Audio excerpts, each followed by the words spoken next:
यामध्ये ओपीएस वाल्यांना, जुने पेन्शन धारकांना पेन्शन देण्याच्या संदर्भातला हा जी आर आहे.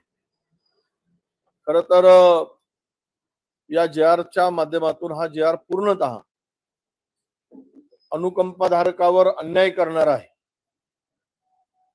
जी लोक प्रतीक्षा यादीमध्ये होती परंतु त्यांच्या नियुक्त्या 2005 नंतर झाल्या, त्यांचा या जी आर मध्ये बिलकुल उल्लेख नाही. त्यांना कुठेही न्याय देताना दिसत नाही. त्यांचा समावेश करण्याची मागणी आम्ही करणार आहोत. त्याबरोबर या जी आर मधून जिल्हा परिषदेमध्ये जे कर्मचारी आहेत, शिक्षक आहेत, त्यांना सुद्धा डावलण्याचं काम, तो मोठा वर्ग आहे ज्यामध्ये शिक्षकांचा मोठी संख्या आहे, त्यांना सुद्धा या ओपीएस मधून डावलण्याचं काम झालेलं आहे. एकूणच थातूर मातूर काहीतरी दाखवून या लाखो शेतकऱ्याची फसवणूक करण्याचं काम सरकारने केलेलं आहे. पुन्हा नव्यानं ही लढाई लढावी लागेल अशी स्थिती त्या कर्मचाऱ्यांच्या पुढे तयार केलेली आहे. मला एवढंच सांगायचं आहे की इतके वर्ष झालेत या 2005च्या नंतर लागलेल्या कर्मचाऱ्यांचा विषय घेऊन ते सगळे आंदोलन करतायत आणि निवडणुकीच्या तोंडावर सरकारने हा बनवाबनवी करण्याचा खेळ या ठिकाणी केलेला आहे आणि या सर्व पेन्शनधारकांच्या तोंडाला पानं पुसण्याचं काम केलेलं आहे. आमची सरकार आली महाराष्ट्रात तर इतर राज्यांनी ज्या पद्धतीने या ओल्ड पेन्शन योजनेचा जो निर्णय झालाय किंवा 2005 नंतर त्यांना पेन्शन लागू करायचा जो काही विषय आहे तो आम्ही इतर राज्यांनी घेतलेल्या निर्णयासारखं घेऊ. यामध्ये सर्वांचा समावेश करू आणि 100% 2005 नंतर जे कर्मचारी आहेत त्यांना पेन्शन योजना लागू करण्याचा निर्णय घेतला जाईल हे आश्वस्त मी सर्व लोकांना, माझ्या सर्व कर्मचाऱ्यांना करतो आहे. दुसरा विषय अत्यंत महत्वाचा की कापूस, कांदा आणि सोयाबीन हा शेतकरी आता या सरकारची मस्ती जिरवल्याशिवाय राहणार नाही. या तीनही उत्पादक शेतकऱ्यांना या सरकारने वाऱ्यावर सोडला आहे. एकीकडे दिल्लीमध्ये आंदोलन, शेतकऱ्यांचं दाबण्याचं काम सुरू झालं, त्यांच्यावर गोळ्यांचा वर्षाव सुरू झाला, अश्रुधूर, हायवे जाम केले जात आहेत, छर्रे मारले जात आहेत. एका शेतकऱ्याच्या पाठीवर 50 छर्रे मारले. इतका निर्दयी, निर्घुण आणि अत्याचारी सरकार देशाच्या इतिहासामध्ये पहिल्यांदा आम्ही पाहतो. या अन्नदात्याचे श्राप लागतील तर हे नालायक सरकार या देशात संपून गेल्याशिवाय राहणार नाही, जमिनीत पुरल्याशिवाय राहणार नाही. इतक्या प्रकारचं निर्दयी काम या सरकारकडून आता होताना दिसत आहे. शेतकरी हक्कासाठी रस्त्यावर उतरत असताना त्याला तुम्ही रस्त्यावर अडवताय, त्यांच्यावर तुम्ही गोळ्यांचा वर्षाव करताय, छर्रे मारले जातात, रस्त्यावर खिळे ठोकले जातात. लोकशाही आहे की या देशामध्ये हुकुमशाही आहे. राज्यामध्ये सुद्धा कांदा उत्पादक शेतकऱ्यांना निर्यातीवरची बंदी अद्याप उठली नाही, म्हणून टमाटरच्या बॉक्समध्ये कांदा आता विकावा लागत आहे. ही परिस्थिती शेतकऱ्याच्या का टमाटर दाखवून त्या बॉक्समध्ये कांदा निर्यात केला जात आहे. ही पाळी शेतकऱ्यावर आणली. मागच्या आमच्या सरकारच्या काळात 8,500 पर्यंत सोयाबीनचा दर होता, तो आता 4,500 रुपयावर आलेला आहे. क्विंटलच्या मागे 4,000 रुपयाची लूट भारतीय जनता पक्षाचा केंद्रातील सरकार करताय. एकीकडे एमएसपी डिक्लेअर करायची आणि दुसरीकडे मात्र स्वतःच्या व्यापाऱ्यांना लावून शेतकऱ्यांची लूट करायची. कापसामध्ये सुद्धा सीसीआयच्या अटी इतक्या जाचक आहेत की त्यामुळे वणी तालुक्यातील एका सेंटरवरून 120 गाड्यापैकी त्या अटीमुळे 100 गाड्या कापूस परत न्यावा लागला. त्यांच्या अटीची पूर्तता होऊ शकत नाही. या जाचक अटी लावल्यामुळे शेतकऱ्याचा कापूस सीसीआय खरेदी करत नाही. 128 गाड्यापैकी 100 गाड्या शेतकऱ्यांना परत द्याव्या लागल्या. जाण्या येण्याचा खर्च, डिझेलचा खर्च, ट्रान्सपोर्टिंगचा खर्च, गाडीचा भाडा ज्यांचा बाप देणार आहे काय त्या शेतकऱ्यांना. अशा पद्धतीनं शेतकऱ्याला नागवलं जात आहे.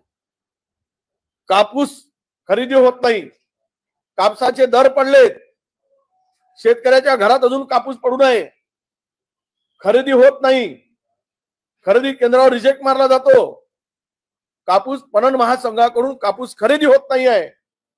हे सरकार त्यांच्या सरकारच्या ताब्यात नाही म्हणून कॉटन फेडरेशनचा हक्कच काढून टाकला.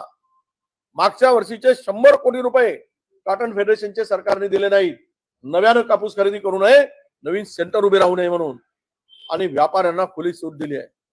एकीकडे व्यापाऱ्यांना धमकी देतात एमएसपी पेक्षा कमी दरानं करू नये, आणि दुसरीकडे मात्र खरेदी करायची नाही सरकारने, आणि व्यापाऱ्यांना मात्र धमकी द्यायची. आणि व्यापारी कमी दरामध्ये कापूस खरेदी करून शेतकऱ्याची कोऱ्या फार्मर सही घेतो आहे आणि त्यात लिहितोय की आम्हाला एमएसपी दराने भाव मिळाला, असं करून त्या शेतकऱ्याची फसवणूक करतोय. हे जे पाहिलं आहे त्या शेतकऱ्याचा श्राप आणि ज्या पद्धतीनं शेतकऱ्याला उद्ध्वस्त करण्याचं पाप हे त्रिपुराचं सरकार करत आहे, हे नक्की येणाऱ्या लोकसभेमध्ये यांची अवकात, यांची जागा हा शेतकरी राजा माझा बळीराजा दाखवल्याशिवाय राहणार नाही असं मला वाटतं. अजित पवार काल म्हणाले की देश पातळीवर मोदी सरकार मोठा नेता कोणी नाही, त्यामुळे काँग्रेसमधले जे नेते आहेत ते भाजपकडे येताना दिसतात आहे. विरोधी पक्ष सैरावैरा झाला नाही. असं आहे, ज्यांच्या नजरेत शरद पवारांसारखा मोठा नेता त्यांच्या उदयापासून अस्ताकडे जातपर्यंत सोबत होता. त्यांना ते देव मानत होते, त्यांना देवाच्या स्थानी मानत होते. परंतु ईडी महाराजांची कृपा अशी काही झाली की तो देव बाजूला गेला आणि नवीन देव त्यांच्या हृदयात आला. ईडी आणि सीबीआय महाराजांची कृपा आहे. हे महाराज एवढे भाई झालेत, ते भविष्य वर्तवतील त्या पद्धतीनं आता नेते वागतील आणि त्याप्रमाणे निर्णय घेतील. म्हणून हे नवीन नवीन देश शोधतात. त्यातील तो नवीन देव महान रूपी त्यांनी शोधला असावा. पंजाबच्या शेतकऱ्यांना खलिस्तानी म्हणून संबोधलं जातं. नाही, शेतकऱ्यांना खलिस्तान म्हणतील, आतंकवादी म्हणतील, नक्षलवादी म्हणतील, काही म्हणतील. कारण एकीकडे मात्र शेतकऱ्यांना न्याय देण्याची त्यांची भावनाच नसेल, तर दुसरीकडे या पद्धतीने हिणवून ते आंदोलन कुचलण्याचं काम, आंदोलन संपवण्याचं काम चाललं आहे. मला वाटतं दुर्दैव आहे या देशाचं की शेतकऱ्यांसोबत ज्या पद्धतीने सरकार वागत आहे, निष्ठुरपणे वागत आहे आणि त्यांना तुम्ही उलट आरोपीच्या पिंजऱ्यात उभे करतात. ज्याच्या भरोशावर तुम्ही जगताय देश जगतोय. कोरोना काळात शेतकऱ्यांच्यामुळे देशाची अर्थव्यवस्था आणि लोकांचं पोट, त्याही काळात या बळीराजांनी संघर्ष करून घाम गाडून तुम्हा आम्हा सगळ्यांना 2 वर्ष जगवलं होतं. हे सर्व सरकारने विसरून गेलेलं आहे. म्हणून म्हणतो यांना केवळ उद्योगपतीचे चोचले पुरवणं, मोठ्यांना मोठं करणं आणि गरिबांना पायदळी तोडवणं हेच सरकारचं धोरण आहे. यातूनही दिसते.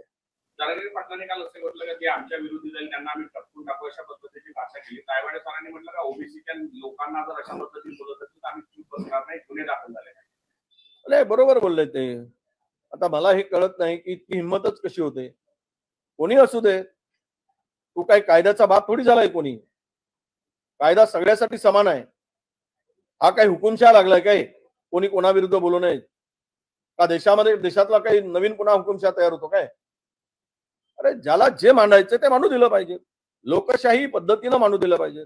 आणि संविधानाने तो अधिकार दिलाय बोलण्याचा, लिहिण्याचा, मत मांडण्याचा.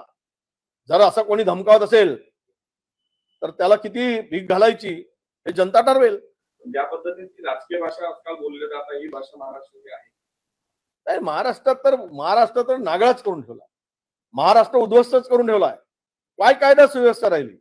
आमदार पोलीस स्टेशन जाऊन गोळीबार करतो, गणपतीमध्ये जाऊन एक आमदार गोळीबार करतो, दुसरा आमदार जाऊन दुसऱ्या मतदारसंघामध्ये माजी खासदार जाऊन त्या तिथल्या स्थानिक आमदारांना धमकावतो, ओपन चॅलेंज करतो तू जिवंत कसा राहते म्हणून. कुठे राहिलाय कायदा सुव्यवस्था? रोज राज्यामध्ये तासाला 3 बलात्कार होत आहेत. रोज दिवसातून 6 खून होत आहेत. कायची कायदा सुव्यवस्था राहिली भुरक्याची? सगळं संपलं आहे. एक स्पर्धा झाली आहे राज्यामध्ये 3 पक्षाची. त्या 3 पक्षाच्या स्पर्धेमध्ये राज्याला अधोगतीकडे नेण्याचं काम केलं आहे. आता असंच म्हणायची वेळ आली, कुठे नेऊन ठेवला महाराष्ट्र माझा, तर खड्ड्यात घाल रे माझा महाराष्ट्र, आणि त्याच्यावर उभे राहून त्या महाराष्ट्रातील जनतेच्या टाळूवरील लोणी खाण्याचं पाप करत राहा आणि महाराष्ट्राला खड्ड्यात घालत राहा. एवढंच आता करायचं शिल्लक राहिलं. धन्यवाद. जानना चाहेंगे कि जिस तरीके से अशोक चौहान, उसके बाद अभी कमलनाथ और झारखंड में भी कुछ कांग्रेसी बीजेपी में प्रवेश करने वाले, इस पे क्या कहेंगे? नहीं, वो इन्हीं महाराज की कृपा है. अभी ये नया महाराज आया है, इसको महाराज हम कहेंगे, और महाराज को रिमोट से कोई चला रहा है. तो रिमोट इतना प्रभावशाली है कि इन्हीं महाराज उनके कहने से घूमता है, और इन्हीं महाराज जो आदेश महाराज को मिलता है वो महाराज की कृपा के लिए ये सब लोग उनका आशीर्वाद के लिए जाते हैं. काँग्रेसचा प्रभू आम्हाला नाकारलं असं अमित शाह म्हणाले. त्यांना आता इतिहास सगळ्यांच्या पुढे आहे. पहिल्यांदा कुलूप उघडण्याचं काम कोणी त्याचा इतिहास आहे. त्या खटल्यामध्ये ती जमीन आता कोणी कशी केली, काय निकाल आहेत कोर्टाचे, त्यामुळं ते मताच्या राजकारणासाठी, मत मिळवण्यासाठी हा धार्मिक जी काही भाषा आहे ती या देशात चालू राहणार आहे. आणि त्यांनी भारतीय जनता पक्षाने ही भाषा बोलली नाही तर मतं कशी मिळतील? त्यांना मतं विकासावर मागायचे नाहीत तर धर्मावर मागायचे आहेत, म्हणून ही भाषा कायम राहील. एबीपी माझा, उघडा डोळे बघा नीट.